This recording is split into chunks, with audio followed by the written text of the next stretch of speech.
ఇక్కడ ఉన్న యూత్ ఒక స్పెషల్ పర్సనల్ మీ గురించి కొన్ని పర్సనల్ విషయాలు తెలుసుకోవాల్సిన ఎక్సైట్మెంట్ ఉంది అందరికి ఉందా యూత్? ఫస్ట్ వాళ్ళకున్న క్వశ్చన్ ఏంటంటే మాట్లాడుతున్న అడిగిన క్వశ్చన్ ఏంటంటే మీది లవ్ మ్యారేజా అరేంజ్ మ్యారేజా?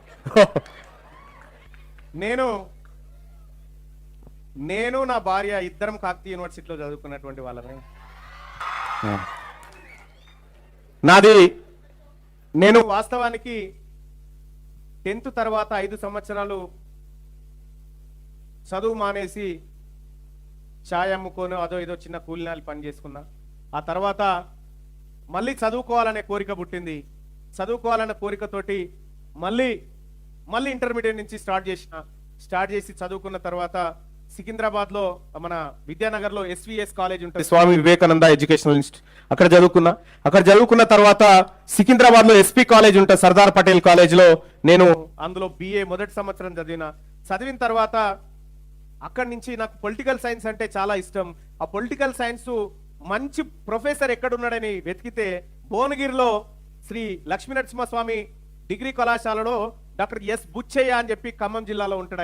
ఆయన అక్కడ పొలిటికల్ సైన్స్ ప్రొఫెసర్ గా ఉండే ఆయనను రిక్వెస్ట్ చేసి సెకండ్ ఇయర్ నుంచి ఇక్కడికి SLNS కాలేజ్కి వచ్చిన. SLNS కాలేజీలో నేను సెకండ్ ఇయర్కి వచ్చిన మా ఆవిడ నాకు అక్కడ పరిచయం.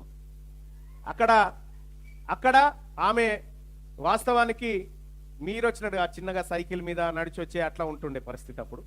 అప్పుడు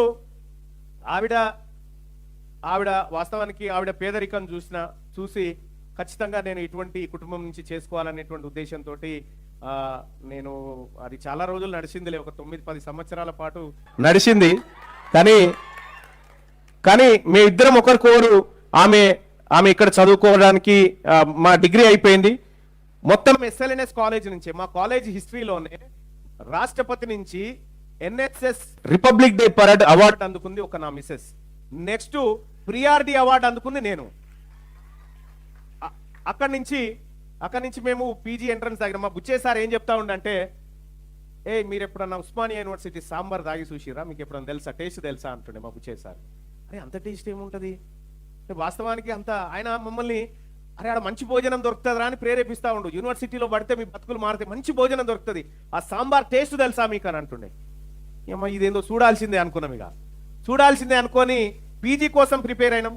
PG కోసం ప్రిపేర్ అయితే మేము నలుగురం ఫ్రెండ్స్, నలుగురం ఒకరు మా మిస్సెస్, ఆ తర్వాత నా ఫ్రెండ్ గాజుల్ రమేష్ అని ఉంటాడు, వాడు ఇప్పుడు గవర్నమెంట్ జూనియర్ కాలేజ్లో political science lecturer, government job. ఆ తర్వాత ఇంకోడు మా బ్రదర్ ఉంటాడు రఘురాములని, వాడు ఇప్పుడు సర్కిల్ ఇన్స్పెక్టర్. నేను జర్నలిజంలోకి వెళ్ళిపోయి MLC నైనా. మా మిస్సెస్ ఇప్పుడు గవర్నమెంట్ టీచర్ అయింది. ఒక క్యూరియాసిటీ క్వశ్చన్ ఉంది సార్, ఇంకోటి కంప్లీట్ చేస్తా. అయితే మేము యూనివర్సిటీకి పోవాలనేటువంటి ఉద్దేశంతో బాగా కష్టపడి చదివితే పొలిటికల్ సైన్స్ ఉస్మానియా యూనివర్సిటీలో నాది 90 ర్యాంకు ఎంట్రన్స్ లో, నేను యూనివర్సిటీలో జాయిన్ అయినా. మా మిస్సెస్ ఎకనామిక్స్ లో జాయిన్ అయింది. మా తమ్ముడు అతి యూనివర్సిటీలో 3rd ర్యాంకు ఎకనామిక్స్ లో, వాడు ఇక్కడ జాయిన్ అయిండు. మా రమేష్ గారు వాడు పొలిటికల్ సైన్స్ లో జాయిన్ అయినా. అంటే జస్ట్ సాంబార్ ఆశ కోసం పోయినాం అబ్బా. పోయి అట్లా మా మిస్సెస్ నేను ఇద్దరం 9 సంవత్సరాల తర్వాత ఆమెకి ఉద్యోగం వచ్చిన తర్వాత అప్పుడు మేము పెళ్లి చేసుకోవడం జరిగింది. నాకు 2 కూతుర్లు, నాది లవ్ మ్యారేజ్. మా ఆవిడ SC సామాజిక వర్గం, నేను BC సామాజిక వర్గం. Thank you Mallanna garu. ఒక క్యూరియాసిటీ క్వశ్చన్, అంటే దీనికి యూత్ కి సంబంధం ఉంది కాబట్టి ఫస్ట్ మీరు ప్రపోజ్ చేశారా, మేడం ప్రపోజ్ చేశారా? అయితే అది ఏం జరిగింది తెలుసా, ఒకరోజు 31st డిసెంబర్ అయిపోయిన తర్వాత జనవరి 1st రోజు ఏదైనా గుడికి పోదామని పోతాంగా, ఆ రోజు యాదగిరి గుట్ట దర్శనానికి పోదామని పోయినాం. పోతున్నటువంటి క్రమంలో ఆ ప్రసాదాలు, ఆ చేతి దండలు అవన్నీ ఉంటాయిగా, ఈమె నన్ను జర టేక్ కేర్ చేసుకుంటూ ఇగో ఈ కవర్ తీసుకుపోయి ఇంటికని అందులో గ్రీటింగ్ కార్డ్ పెట్టింది.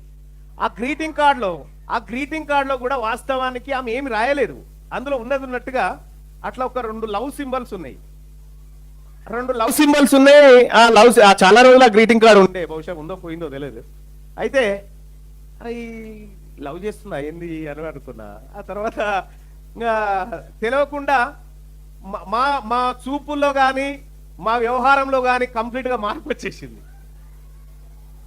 అట్లా జరిగిపోయింది అన్నట్టు. అంటే అది ఎవరు చెప్పిరని కాదు, నేను అపోహపడ్డానా ఆమె చెప్పింది అనేది కూడా కన్ఫ్యూజ్ అవుతుంది. దానికి ఎందుకు ఈ ప్రశ్న అడిగామంటే సార్, ఇక్కడ యూత్ అందరూ కూడా మీరు మీ కెరియర్ లో PG తర్వాత 9 సంవత్సరాల రిలేషన్షిప్ లో ఉన్నా గానీ వెళ్లకుండా ఎక్కడో సెటిల్ అయితేనే ఉపాధి ఉంటేనే ముందుకెళ్ళొచ్చు అని మల్లన్న గారు కష్టపడుతూ క్యూనిస్ లో న్యూస్ ఛానల్లో జాబ్ చేస్తూ వాళ్ళ మేడం గారికి ఉద్యోగం వచ్చిన తర్వాతనే పెళ్లికి వెళ్ళారు. కానీ ఇక్కడ మా యూత్ చాలా మంది ఈ లవ్ అనో డిస్ట్రాక్షన్స్ అనో వేరే విధంగా మధ్యలోనే జీవిత నాగం చేసుకొని ఆత్మహత్యల వరకు వెళ్తున్నారు. మీరు అలా ఎలా మేనేజ్ చేసుకోగలిగారు? మరి మా యూత్ మీరు జాబ్ లో సెటిల్ ఆల్రెడీ ఎడ్యుకేషన్ లో 5 సంవత్సరాలు కోల్పోయి దెబ్బతినున్నా. రెండోది ఏంటంటే ఇంటికి పోతే ఏం లేదు, మళ్ళా తన్నుడు ఒకటే. కాబట్టి లైఫ్ లో సెట్ కావాల్సిందే. ఇవాళ మీరు V6 వార్తలు తీన్మార్ వార్తలు అని వస్తాయి V6 లో, తెలుసా? ఆ వార్తల్ని నేనే డిజైన్ చేసిన. అప్పుడు స్టార్టింగ్ లో V6 ఛానల్ పెట్టినప్పుడు అందులో మల్లన్న గెటప్ వస్తుండే, చూసినావా? అదే ఈ మల్లన్న ఇప్పుడు. అయితే అది నేనే, ఆ వార్తలు డిజైన్ చేసింది నేనే. కంప్లీట్ గా వార్తల విధానాన్ని మార్చేసిన జర్నలిజంలో. నేను చాలా ఇన్వెస్టిగేటివ్ జర్నలిజం చేస్తా ఉంటే, సో అట్లా నాకు జర్నలిజం పైన పట్టు వచ్చింది. నేను జర్నలిజంలో చేరినప్పుడు నా జీతం 6,000 రూపాయలు ఉండే, 2.5 లక్షల రూపాయల జీతంతో నేను మానేసిన.